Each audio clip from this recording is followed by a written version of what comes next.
Federal health advisors are expanding their guidance on one of the leading threats to maternal health.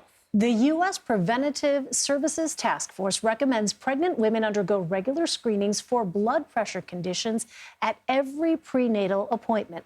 Incidents of hypertensive disorders in pregnant women increased from about 13% in 2017 to 16% in 2019, impacting at least 1 in 7 deliveries. About 1/3 of women who died during a hospital delivery had been diagnosed with the condition.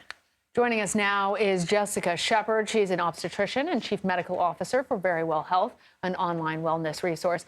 Dr. Shepard, you hear these numbers and I get angry. The fact that these numbers are going up, the fact that this is contributing to the death of women during what should be joyful, wonderful times. Let's talk about what hypertensive disorders are, what types of health problems they can cause, because this is frankly not something that is discussed enough. Absolutely. And I think you nailed it right there, as we've seen the increase in the incidence from 13 to 16%. So that's quite a jump. And when we think of hypertensive disorders in pregnancy, they're actually among the leading cause of what we see for maternal morbidity and mortality in the U.S. So clearly, this is something that we need to address. And when we think of the USPSTF making these recommendations, it really is to be from a preventative standpoint.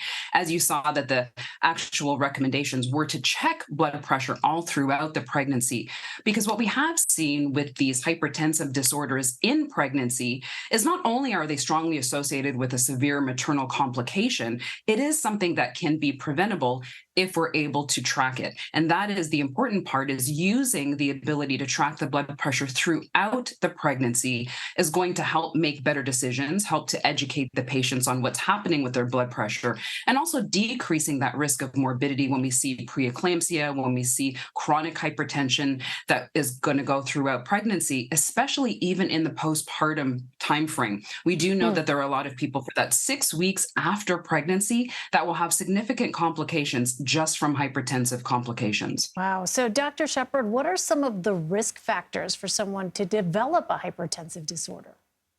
Yeah, one of the biggest risk factors that we see, which is why this is such an important part, is through social inequities and racial inequities, is that Black women tend to suffer more from blood pressure issues throughout pregnancy. And so as we see, again, 3 times more likely for a Black woman to die in pregnancy and after, this is one of those things that we can use as a hallmark to improve the care of the woman, of a woman throughout the pregnancy, to decrease that risk. And then also, again, obesity is going to be a risk factor, and for patients who have had hypertension prior to becoming pregnant. Dr. Shepard, I want to dig even deeper into that because, as you say, it disproportionately affects Black women. When we look at the data, we see that about 1/3 of the women who died in pregnancy actually were diagnosed. So when we're talking about this new guidance, it's about screening. But these women were screened. They were diagnosed. How do we actually get at trying to save lives?